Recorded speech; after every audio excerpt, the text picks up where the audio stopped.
We're here to talk about books, if that's not too old-fashioned. Kim Stafford wears many hats, and all of them well. He is a teacher, author, poet, photographer, folklorist, filmmaker, oral historian, letterpress printer, singer, songwriter, and literary executor for his late father, poet William Stafford. It just feels so good to go into a library. You know, there are many places where you're accountable. You have to prove something. You have to accomplish something. When you go into a library, you are being offered a feast. You're being welcomed. It's like going into a fairy tale. Magic things are going to happen.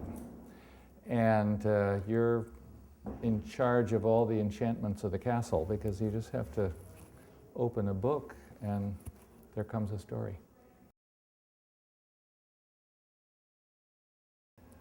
I think I was born with a tattoo, with the barcode.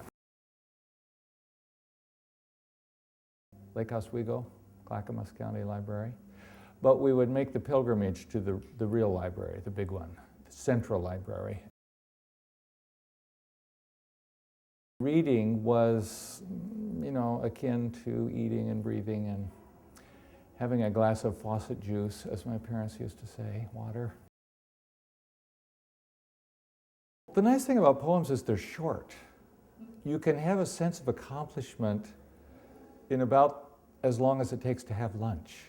You know, that's very satisfying. And also, I think poetry, you get to sing. You get to be extravagant. You get to do what the choir does. You know, not the preacher, the choir. So I think also I overhear poetry in everyday life. You hear people talking, and there's a rhythm to it, and you feel like, hey, that's about 10% of a poem, just that little thing I heard. I'll just add a little bit and I'll be done. I go to the library to write, you know, to be seduced capriciously by a variety of distractions, each feeding me some kind of invitation that I didn't know I was looking for. My favorite way is I go to the library sometimes with a purpose, hoping I'll be distracted by a book I didn't know was there.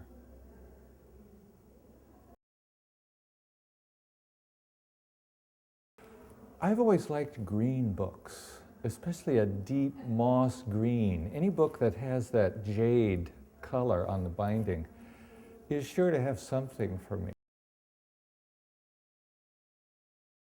I kind of like the oversized section because it's a miscellaneous. It goes with my sense of the capricious opportunities of rambling, of wandering. You know, there was a library, Cotton, English bibliophile in the, I think, maybe 15th, 16th century. He had a bust of a Roman emperor at the top of each set of shelves. And so his filing system would be Vitellius A would be the top shelf, 10 would be the 10th book. I think there are probably many ways to organize a library.